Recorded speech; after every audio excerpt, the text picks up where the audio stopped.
Bismillahirrahmanirrahim. Assalamualaikum warahmatullahi wabarakatuh. Bertemu lagi dalam mata pelajaran Sejarah Indonesia di kelas 10. Pada kesempatan kali ini kita akan membahas mengenai kerajaan-kerajaan atau kesultanan-kesultanan Islam yang ada di Pulau Sumatera. Nah, kita akan membahas dari mulai kehidupan politik, sosial, dan budaya di masa perkembangan Islam, terutama dua kesultanan yang ada di Sumatera. Oke, kita langsung saja. Nah, sebagai persepsi atau sebagai permulaan, pada zaman Islam, sistem pemerintahan di Nusantara itu berubah dari yang namanya sistem kerajaan, kemudian berubah menjadi sistem kesultanan. Nah, apa sih perbedaan mendasar dari sistem pemerintahan tersebut? Oke, kita lihat. Dari namanya saja sudah berbeda. Yang namanya kerajaan itu pasti dipimpin oleh seorang raja.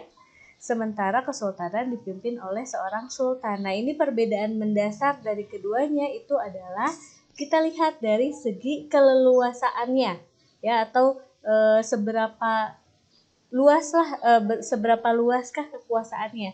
Nah, ini ada perubahan kehidupan masyarakat dari bidang politik. Nah, yang tadinya di masa Hindu-Buddha itu disebutnya kerajaan, ini mengacu pada konsep dewa raja, bahwa seorang raja itu dianggap merupakan titisan dewa, sehingga apapun yang diperintahkan, apapun yang dititahkan itu berarti adalah titah dari dewa yang harus dilaksanakan. Itu di masa Hindu-Buddha. Nah, ketika di masa Islam itu sistem politiknya, sistem pemerintahannya diganti menjadi sistem khalifah. Yang dimaksud dengan khalifah itu adalah seorang pemimpin, dalam artian ketika seorang sultan itu menjadi seorang khalifah, sultan merupakan pemimpin yang berasal dari manusia biasa, sama seperti rakyat dan yang lainnya, hanya diberikan kekuasaan yang lebih dan harus dipatuhi. Tetapi ketika ajaran atau perintah dari sultan itu bertentangan dengan ajaran Islam, nah itu berarti sultan tidak lagi harus ditaati. Jadi sumber utama di kesultanan itu adalah ajaran agama Islam. Oleh karena itu ini ada perbedaan antara raja. Kalau raja berhak untuk melakukan apapun karena dia sebagai titisan dari dewa. Sementara dalam Islam itu khalifah yang dipimpin oleh sultan itu harus berdasarkan pada hukum Islam. Jika tidak sesuai dengan hukum Islam, maka sultan tidak harus ditaati. Demikian. Kemudian dilihat dari sosial budaya ketika masa Islam, kita sudah bahas juga bahwa tidak mengenal sistem kasta. Kemudian banyak kosakata Arab yang kemudian diserap ke dalam bahasa Melayu dan dijadikan nantinya sekarang sebagai bahasa Indonesia. Dikenal juga pakaian dan busana muslim seperti baju koko. Sebenarnya baju koko juga akulturasi dari budaya Tionghoa, ya. Kemudian ada sarung, kopiah, dan juga kerudung dan lain sebagainya. Oke, kita langsung masuk ke Kesultanan Islam yang ada di wilayah Sumatera. Nah, ini Islam masuk istana di wilayah Sumatera dimulai dengan Kesultanan Samudra Pasai. Nah, Samudra Pasai ini dianggap sebagai kesultanan Islam pertama yang ada di wilayah Nusantara. Ini mulai ada di tahun 1267 hingga nanti berakhir di tahun 1521. Nah, kita lihat lokasinya di mana. Samudra Pasai itu berlokasi di pantai utara Sumatera atau sekarang itu Aceh, tepatnya di muara Sungai Pesangan di tepian Selat Malaka. Ini ada peta wilayah dari Kerajaan Samudra Pasai. Nah, kita lihat ini ada Lamuri Aceh, ini Samudra Pasai, ini yang berwarna hijau tua. Nah, berita-berita mengenai Kerajaan Kesultanan Samudra Pasai itu ada dari beberapa tokoh. Salah satunya itu ada berita Marco Polo yang singgah ke Sumatera di tahun 1292. Ini mendapati bahwa penduduk di Samudra Pasai itu telah beragama Islam dan sudah mencapai kemajuan.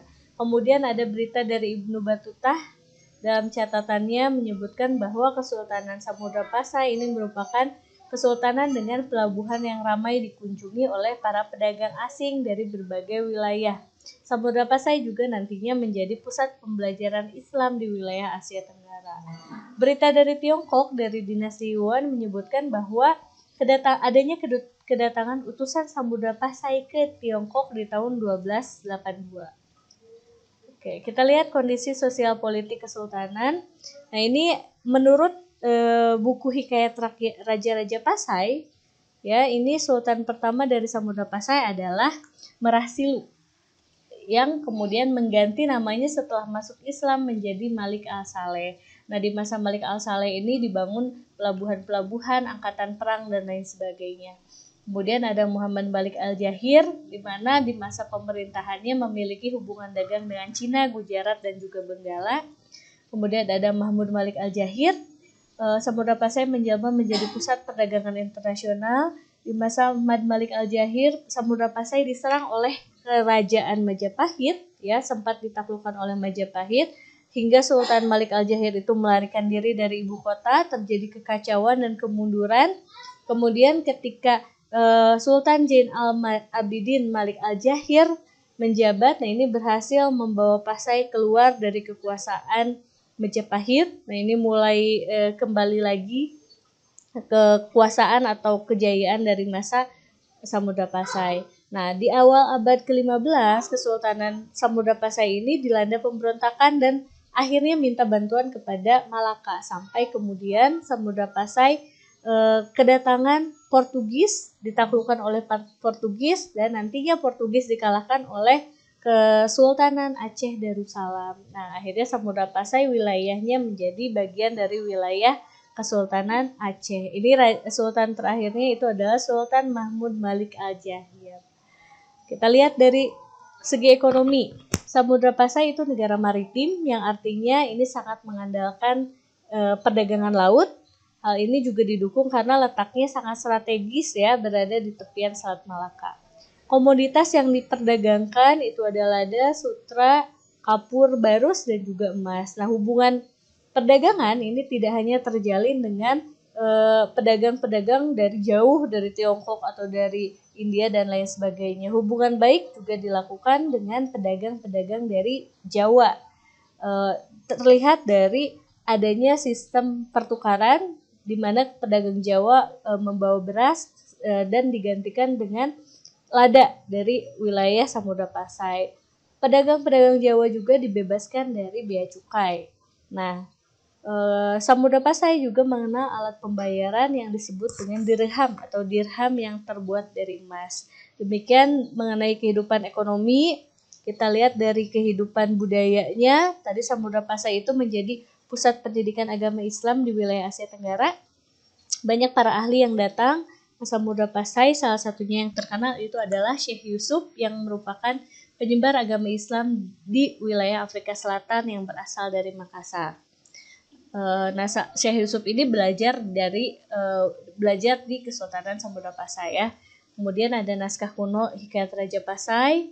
Kemudian ada makam dari Malik Al-Saleh yang kita sudah belajar juga bahwa batu nisan dari makam Malik Al-Saleh ini menjadi bukti kedatangan Islam yang berdasarkan teori Gujarat atau teori India, ya. Nah, demikian mengenai Kesultanan Samudra Pasai. Kita masuk ke Kesultanan kedua, yaitu Kesultanan Aceh Darussalam.